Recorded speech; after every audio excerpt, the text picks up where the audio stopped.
As rifts emerge among top Israeli officials over the handling of the war against Hamas, the UN warns about the catastrophic situation in Gaza. An oil storage depot in Russia has been struck by an apparent Ukrainian drone attack. NATO announced on Thursday a new military exercise intended to deter Russia from attacking a member state, set to be the largest since the Cold War.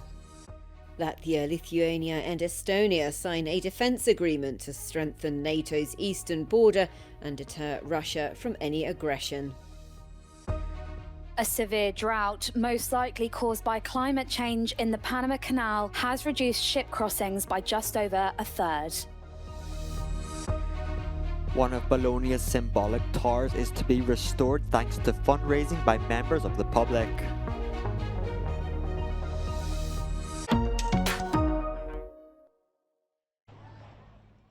While rifts are emerging among top Israeli officials over the handling of the war against Hamas, senior UN officials warned about the catastrophic situation in Gaza. Israel has cut off all but a trickle of supplies such as food, water and fuel, and people are malnourished. Only a few dozen aid trucks are entering Gaza each day, compared to about 500 before the war. It is a pressure cooker environment here in Rafah. In the midst of utter chaos, given the terrible humanitarian situation, shortages, and pervasive fear and anger. Following his fourth visit to Gaza since the outbreak of war, the head of the UN Agency for Palestinian Refugees said he was worried about the future with conditions steadily worsening. Today they seem to be in a kind of automatic survival mode. They look exhausted, they cannot really sleep. It's cold, you are in the street, you have drones, you have bombardment. They're all anxious, not only about the day-to-day survival, but what appears also more and more, it's about the future. Palestinians of the West Bank are also suffering from despair and helplessness. Many gathered in the city of Tulkarem to mourn 6 Palestinians killed during an Israeli raid on the city and its refugee camp. Since October the 7th, Israeli forces have killed some 360 Palestinians in the West Bank, according to the region's health ministry. An oil storage depot in western Russia has been extensively damaged in an apparent Ukraine drone attack. At least 4 reservoirs were hit in the facility near the city of Klinsky, some 60 kilometers from the border with Ukraine. Security sources in Kyiv were quoted as acknowledging it was a Ukrainian attack. Ukraine has recently stepped up cross-border drone strikes in response to intensified attacks by Moscow's forces on civilian infrastructure targets and homes on its soil. Russian shelling and artillery fire has killed several people in communities across eastern Ukraine.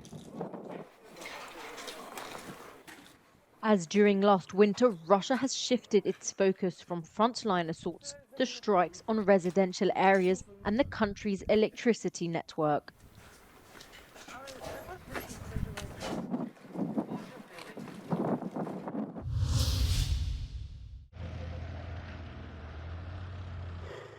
NATO announced on Thursday a new military exercise set to be the largest since the Cold War. Steadfast Defender 2024 will start next week and run through until May. The unprecedented exercise will feature more than 90,000 troops from all 31 alliance countries plus Sweden. The big difference with a year ago, I would say, Terry, is that there's a lot of things that have happened in the armed forces and in the defense organizations. What hasn't happened is in our societies the understanding that it is more than the military that has to be able to operate in a conflict or in a war. It is the whole of society that will get involved, whether we like it or not. I'm not saying it is going wrong tomorrow, but we have to realize it's not a given that we are in peace. And that's why we have the plans. The simulated conflict is intended to deter Russia from targeting a NATO member state, though the Kremlin denies having any such intention. One practical goal of the drills is to work on fast troops deployment from North America to Europe. A NATO general said the exercise will be a clear demonstration of our unity, strength and resolve to protect each other.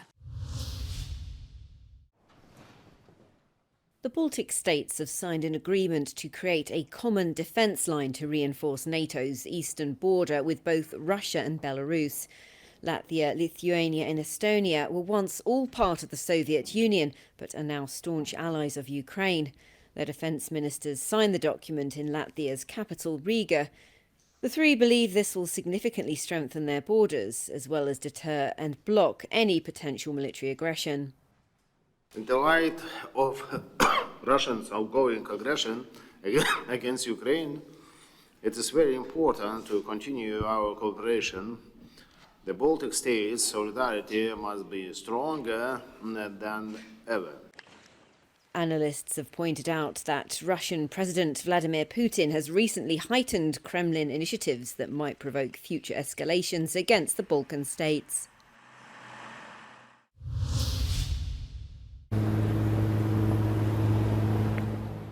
A severe drought, most likely caused by climate change in the Panama Canal, has reduced ship crossings by just over a third. The economic forecasts are bad. Authorities in charge of the South American Canal estimate the drop in water levels could cost between 460 and 644 million euros. Pero sí quisiera, este tema de sequía es un tema global. Lo tiene el río Mississippi, el Rin, Amazonas, Yangtze. Prácticamente todas las rutas pluviales del mundo están siendo afectadas. Y por supuesto, y lo hemos dicho desde hace varios años, el Canal de Panamá tiene una desventaja fundamental que es la única ruta marítima global del mundo que opera con agua dulce. The same lakes that fill the canal also provide water for more than 50% of the country of more than 4 million people.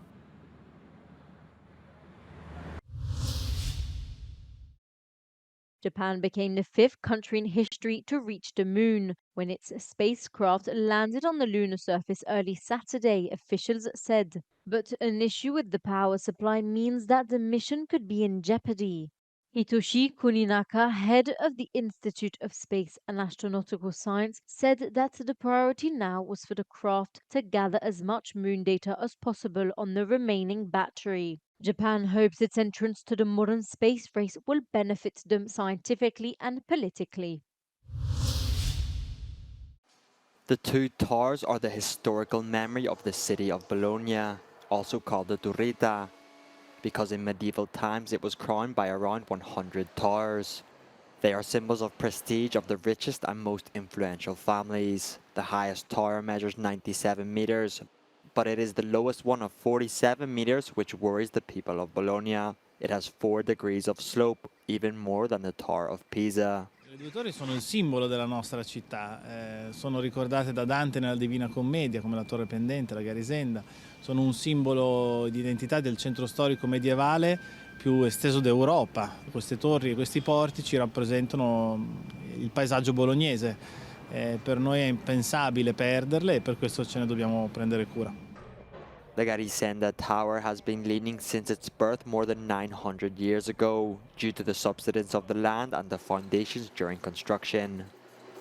Storicamente la torre registra una pendenza verso il lato est che è sempre più accentuata, ma comunque è sempre nella stessa direzione. In questa primavera, nel mese di maggio, attraverso uno dei sensori che sono stati posti nei 4 spigoli della torre, è stato rilevato un cedimento nuovo, mai registrato prima, in direzione sud-ovest. The new subsidence required the start of safety works which will last approximately 2 years and will then be followed by the actual restoration work.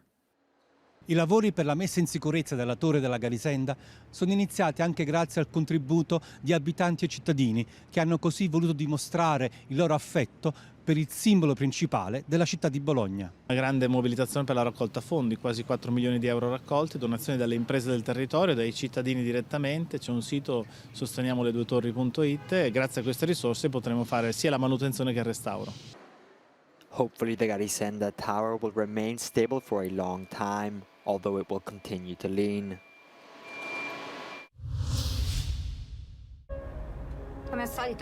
After several films on Gaza and the refugees in Calais, documentary filmmaker Stéphane Marchetti turns to fiction. I tried to cross by the mountain, but police was there. In La Tête Froide, or The Cold Heart, he tells the story of two lonely people, a French woman who smuggles cigarettes into Italy and a young African man who wants to reach England. On ne sait pas bien comment faut dire, migrants, exilés, déplacés, et surtout c'est toujours, bien souvent dans les médias, c'est une espèce de masse assez comme ça, un petit peu anonyme, invisible. Donc voilà, effectivement la fiction permet de raconter une histoire singulière d'une personne qui a un nom, qui a une identité, qui a des rêves, des espoirs, des doutes, une complexité, une ambiguïté comme on peut l'avoir chez plein de gens. On the road. The film successfully navigates between breathless thriller and realistic situations. Shot entirely on location, the picture really brings its characters to life. I need you.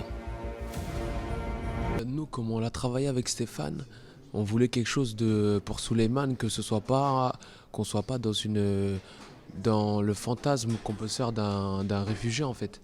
Donc on a vraiment travaillé pour que ce personnage-là puisse avoir sa dignité, son parcours, son histoire, et ça c'était vraiment important. Ce qui m'a beaucoup intéressé, c'est qu'il venait du documentaire. Il a donné à voir des visages, des histoires derrière des chiffres. C'est que justement le film il travaille ces zones grises là, quoi. C'est pas la gentille française qui recueille le gentil migrant. Non, c'est beaucoup plus complexe que ça. A different take on migration that depicts it for what it is. A fight for a better future. The film has just been released in France. I can make the police disappear.